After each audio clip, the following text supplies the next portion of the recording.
이번 선거에 대한 여러 가지 이제 총평을 다룬 이제 SNS 글들이 좀 보이는데 제가 크게 한 두 가지 정도만 가져왔어요. 여러분 같이 한번 봅시다. 좀 나눠볼까요? 송요훈 MBC 기자. 네, 여러분 이분 참 훌륭하신 분입니다. 네.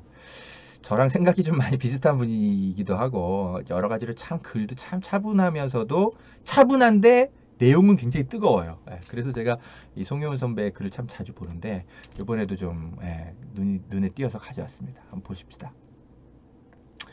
착한 쪽이 이기는 걸 보고 싶다. 그러게요. 예, 이번 선거가 이제 경제 선거가 됐지만 사실 좀 그죠? 예, 가치 선거가 좀 되었으면 하는 우리의 바람이 좀 있었죠. 예? 예. 아무리 진보 문재인 정권이 좀 무능력했다 하더라도 부동산 못 잡고 어쩌고저쩌고 그래도 그렇다고 해서 도둑놈을 뽑아주는 건 좀 논리적으로 말이 안 되는 거잖아요. 착한 쪽이 이기는 걸 보고 싶다. 그죠? 네. 손혜원 홍보전의 첨단 병기였는데 수구 언론의 인간 사냥을 당했죠. 수구들에겐 계획이 있었다. 조국이 법무장관에 지명되자 또다시 수구 동맹의 집중 공격이 시작됐다. 조국의 뒤를 이어 추미애 장관이 윤석열을 다루는 솜씨도 통쾌하였다. 무기력증이 해소되는 듯했다. 그러나 윤석열의 저항도 만만치 않았다. 족벌 언론사 사주들과 돈독한 관계로 알려진 그의 배후에는 아낌없는 지원 사격을 하는 수구 정치 집단과 수구 언론이 있었다. 번번이 당하기만 하니 심장이 터질 듯 답답하였다. 그렇죠. 딱 우리들 마음이었죠. 그죠? 번번이 당하기만 하니까. LH 사건은 무력감과 답답증을 폭발시킨 내관이었다. 이어진 보궐선거에서 그런 민심이 승패를 가른 것이고 차라리 잘 되었다. 선거 결과는 민심이 돌아선 이유와 민심의 좌표를 분명하게 보여주고 있다. 뭘까요? 이거죠. 문재인 대통령과 민주당은 단호해야 한다. 이제 1년 남았다. 좌고우면하지 말고 주저하지 말고 모두에게 착한 모범생이 되려 하지도 말고 단호하게 오로지 개혁에 매진하여 문제 해결의 의지와 능력이 있음을 보여줘야 한다. 그렇죠. 이거죠. 한결에 이런 분석을 하셔야 됩니다. 에? 문재인 대통령 물러가라. 개혁하지 마라. 이게 민심이 아니라고요. 문재인 착한 건 알겠는데 왜 부동산 문제 해결 안 해? 왜 LH 이런 문제 미리미리 이렇게 파악 못하고 왜 경제 적폐도 청산 안 한 거야? 이런 얘기를 하는 거죠. 여러분, 보험 어떻게들 가입하셨나요? 보통 아는 분들 통해서 묻지마 가입 많이들 하시죠? 저도 그렇습니다.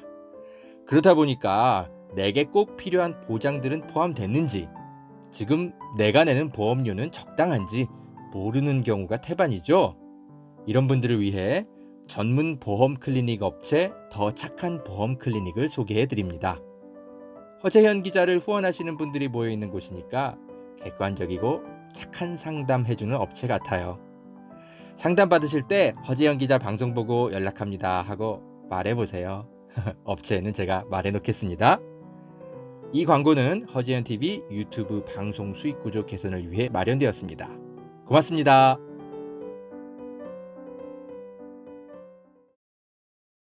여러분, 산삼도 이제 저렴하게 드실 수 있는 시대라는 것 아셨나요? 산양산삼 한번 드셔보세요. 야생의 산에 산삼의 씨를 뿌려서 키워낸 삼이라 자연에서 나온 산삼과 효능이 똑같다고 하네요. 7년근 산삼을 산에서 직접 캐어 원액으로 만든 산삼 2박스를 허지연TV 구독자들에게만 36만원에 판매한다고 합니다. 한 박스 아니고 2달치 먹을 산삼이 2박스에 36만원인 겁니다. 물론 36만원 적은 비용은 아니지만 여러분, 홍삼이 아니고 산삼입니다. 홍삼과는 또 다른 차원의 면역력 강화를 느끼실 수 있을 겁니다. 구매하실 수 있는 링크는 유튜브 댓글란 상단에 올려둘게요. 이 광고는 허재현TV 유튜브 방송 수익구조 개선을 위해 마련되었습니다. 고맙습니다.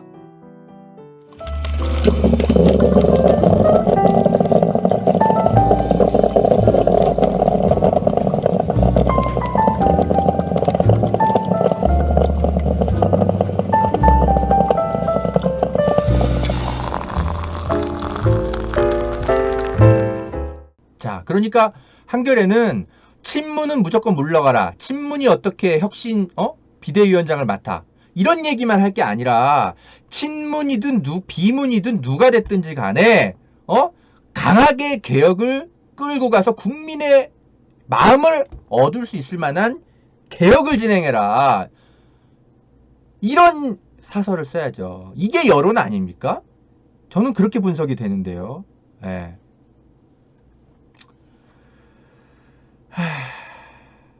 그래요.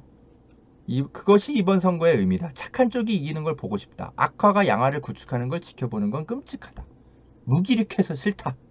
착한 쪽이 지는데 젊은이들에게 희망을 가지라고 말할 수 있는가? 네, 우리 송윤 선배 견해였고 저도 동의가 됩니다. 잘 모르는 분인데요. 김현성이라는 좀 젊은 친구가 이제 글을 썼는데 근데 좀 공감이 되는 부분들이 있어가지고 가져왔어요. 몇 가지 하고 싶은 이야기들. 유권자에게 민주당은 무엇이 되어야 하는가? 세대 비판하지 말아라. 이제 이런 얘기를 합니다. 그래요. 네. 세대 비판 저는 필요하다고는 생각하는데 이게 핵심이 될 필요는 저는 없다고 생각해요. 아마 이제 그런 뜻으로 얘기하는 것 같아요. 아니 20대가 바보 같은 생각을 하면 논쟁을 해야죠. 왜 20대의 생각을 맨날 기성세대가 존중만 해줘야 되는데 우리가 꼰대 소리 듣기 싫어서 그죠? 네, 과거에 막 진짜 막 냉전 시대의 어떤 이데올로기에 사로잡힌 우리가 그 꼰대들에게 하도 당해가지고 우리 세대가 그렇잖아요. 그래서 이 꼰대에 대한 어떤 뭐랄까 좀 그죠? 강박증이 있어가지고 꼰대가 되기 싫으니까 우리도. 그래서 20대는 늘 존중해야 되고 기성세대는 늘 반성해야 되고 우리가 우리 스스로에 대한 자기검열이 굉장히 심해요. 근데 20대의 생각이 틀릴 수도 있는 거잖아요. 그 틀린 거를 뭐하러 존중해줘. 논쟁해야죠. 기성세대도 강력하게. 저는 이번에 오세훈을 지지한 20대와는 전 논쟁이 필요하다고 생각해요. 예. 20대의 마음을 이해할 필요는 있지만 그렇다고 해서 논쟁을 포기해서는 안 되는 거 아닙니까? 그래서 저는 뭐 이 세대 비판이 핵심이 될 필요는 없지만 전 논쟁은 필요하다고 생각해요. 뭐 이런 견해는 조금 다르긴 하지만 어쨌든 이 김현성 씨의 이야기는 그래도 귀 기울일 만한 게 있어요. 뭐냐면 저는 이 마지막 부분이 좀 눈에 띄더라고요. 무엇을 어떻게 그래서 하자는 거냐? 네, 자 봅시다. 정치 효능감의 문제는 결국 정부와 여당이 사회적 자원을 배분할 곳을 어떻게 아이덴티파이 하는가에 따라 정체성화하는가에 따라 다르다. 40대가 보기에 민주당은 우리나라의 민주주의의 발전을 위해 싸운 당일 수 있겠으나 이제 막 투표를 해야 하는 20대 여성에게 민주당은 광역단체장이 셋씩이나 성범죄로 물러난 그냥 성추행 당일 수 있다는 거다. 이걸 인정해야 된다. 그래요. 그러니까 20대 세대는 과거의 어떤 민주화 뭐 이런 거에 대한 거대 담론에 별로 관심이 없다는 거죠. 이걸 이해해야 된다는 거죠. 자, 그렇기 때문에 무조건 납작 엎드리고 정책을 지금 와서 허둥지둥 바꿔봤자 20대 유권자들에게는 그냥 냉소만 받을 거다라는 거죠. 그러면 민주당 뭘 해야 되냐? 결국 시민들에게 무엇이 필요한지를 명확하게 규명해내지 않으면 앞으로 남은 1년간의 기간은 더욱 힘들어질 수밖에 없다. 조기 전당대회, 최고위 구성하는 거 물론 중요하지만 이건 그냥 늘 하는 일이잖아요. 20대에게 전혀 신선하지 않아요. 그럼 더 해야 될 게 있다라는 거죠. 뭐냐? 그거를 고민해야 된다라는 건데 뭐 이분이 이제 뭐 구체적으로 뭐 이렇게 얘기는 하진 않았지만 저는 이제 이게 이런 거 같아요. 그러니까 결국 20대에게 민주주의의 진전, 민주주의의 제도화 별로 큰 관심이 없다라는 거죠. 그러니까 지금까지 민주당이 그건 참 열심히 잘했어. 검찰개혁, 경찰개혁, 적폐청산, 민주주의 제도화 열심히 잘했어. 그건 잘했는데 그거 중단 없이 계속 해야 하지만 정말 20대들이 관심을 가질 만한 실용주의적 개혁. 이 실용주의라는 건 또 막 그런 거 얘기하는 게 아니에요. 막 사면론 막 이런 거 그런 게 아니라 20대가 정말 원하는 실용주의적 개혁. 민주주의적 대안, 공약 이런 거를 개발하라는 거죠. 민주당이 해야 될 일은. 그걸 절대 놓치지 말라는 거죠. 그러니까 예를 들면 여러분 상상해 보세요. 지난 10년간 지금의 20대 말고 지난 10년 전의 20대에게 민주당이 호소력을 지녔던 게 뭐예요? 그거잖아요. 반값 등록금, 무상급식, 그죠? 실용주의적, 민주적이면서 실용주의적 대안을, 그런 패러다임을 민주당이 선점했어요. 그죠?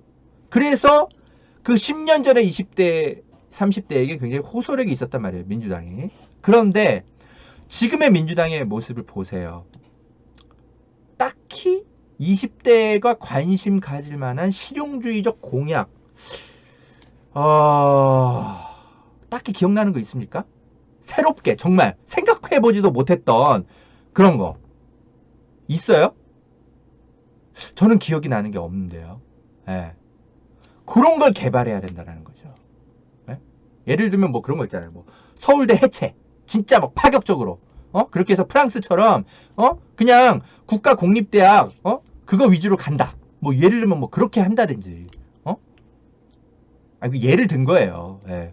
정말 20대의 고민, 여러 가지 뭐 등록금 문제라든지 취업 문제라든지, 예? 이런 것들 한 번에 해결할 수 있는, 어떤 정말 국민의힘에서는 절대 나올 수 없는, 민주당만이 할 수 있는 민주적이면서 실용주의적인 청년들을 위한 공약.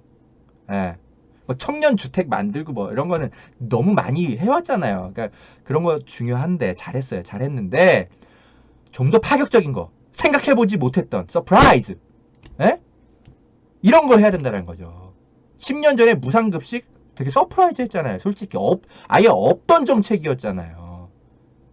그래서 선점하게 된 거죠. 그 이슈를 민주당이. 그런 거를 하나 만들어내야 돼요. 과감하게. 20대에겐 민주주의의 정착 별로 관심 없어. 이건 솔직히 인정해야 될 것 같아요. 예. 20대가 잘했다 이런 생각이 옳다라는 게 아니에요. 근데 솔직히 생각해보세요. 20대에게 그게 절박할 이유는 없어요. 우리처럼, 저는 이제 40대가 이제 됐죠. 정말 이 독재 끝물, 그죠? 그리고 이명박근혜 정부 때 정말 혹독하게 당했던 게 있어가지고 이 민주주의가 얼마나 소중한지를 체감한 세대라서 우리에겐 되게 중요한 이슈인데 20대에겐 이게 안 중요하단 말이죠. 아니, 체감을 한 적이 없는데 20대에게 그게 왜 중요해? 안 그래요? 그러니까 20대를 설득할 필요도 있지만 이해할 필요가 있다라고요. 얘네들의 사고방식을. 지금 그 얘기를 하는 거예요. 20대를 위한 실용주의적 대안을 좀 서프라이즈한 걸 내놔라.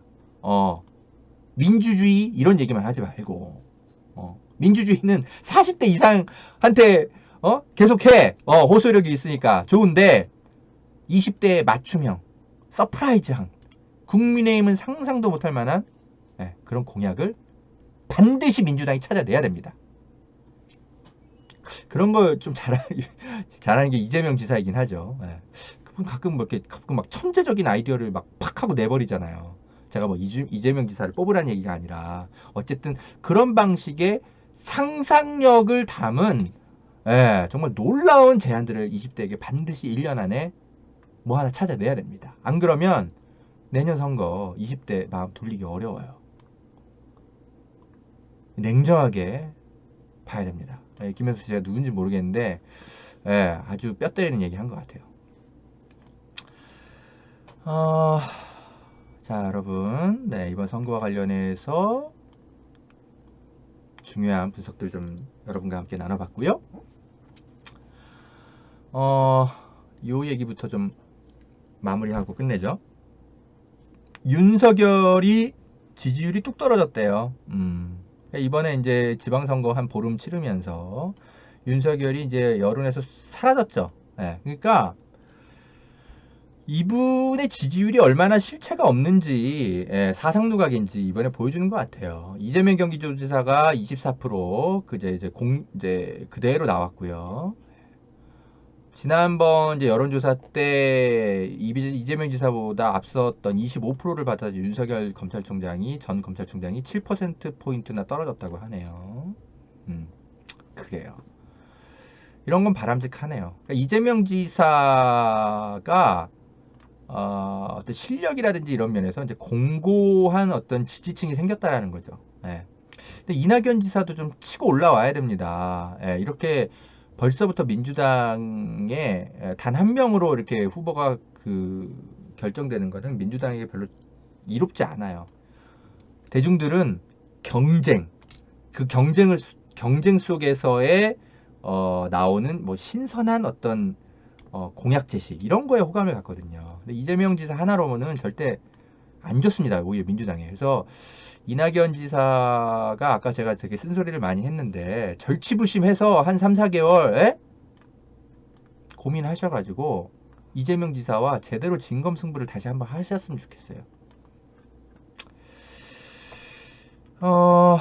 오세훈이 이제 서울시장이 됐죠. 당선되자마자 일주일 안에 규제를 풀겠다 이런 발표를 해서 벌써부터 부동산 값이 들썩들썩 할 거라는 예상이 나오고 있네요. 네. 오세훈 시장 후보 시절에 취임하면 일주일 안에 재개발 재건축 규제를 풀겠다고 공언했죠. 그러는 바람에 대치동 음마아파트 이런 재건축 단지들이 지금 부동산 값이 좀 들썩들썩할 조짐이 보인다네요. 네, 그래요.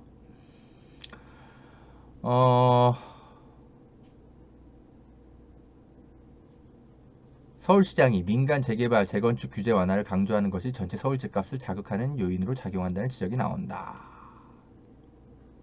겨우 진정세에 접어든 서울 집값 상승에 불쏘시개 역할을 할 위험성이 있다. 그러니까 투기 세력 규제해주세요, 부동산값 잡아주세요 하고 오세훈을 뽑는 게 얼마나 논리적으로 말이 안 되는지 20대 청년들이 좀 제발 좀 이 뉴스 좀 보셨으면 좋겠네요. 네. 자, 여러분 오늘 시사 바리스타는 여기까지 하겠습니다. 참 여러분 그래요. 속상하지만 기적처럼 또 역전승할 수 있을 겁니다. 지난해 총선이 딱 그랬잖아요. 여러 가지로 참 불안불안한 시기 이제 코로나 국면을 거치면서 그랬는데 오히려 정말 능력과 실력을 정부가 입증하니까 국민들의 여론의 바람을 타는 건 정말 한 달 만에 순식간에 벌어졌잖아요. 그런 기적적인 역전승 한 번 더 민주당의 기대를 좀 해보고요. 저희 언론들이 몇 안 되는 깨어있는 기자들이지만 또 열심히 거들겠습니다. 그리고 또 우리 여러분들 구독자님들이 함께 해주실 거잖아요. 그죠? 네, 허지연TV 계속 뛰겠습니다. 자, 여러분 허지연TV 후원해 주실 수 있는 방법은 여기 이렇게 방송 후원 계좌 여기 있죠. 이거 어떻게 손가락을 해야 되는 거야? 아무튼 후원해 주셔도 되고 또 허지연TV 유튜브 가입해 주시거나 리포액트 사이트에 가입을 해 주셔도 됩니다. 리포액트 후원회원으로 가입해 주셔도 돼요. 이거는 이제 수수료 같은 게 전혀 떼어지질 않으니까 온전히 허지연에게 이제 도움이 되는 이제 그런 후원회원 가입이죠. 자, 많이 좀 관심 가져주시면 감사하겠습니다. 자, 허지연TV의 시사 바리스타 오늘은 여기까지 하겠습니다. 다음 순서에서 또 뵙겠습니다. 감사합니다.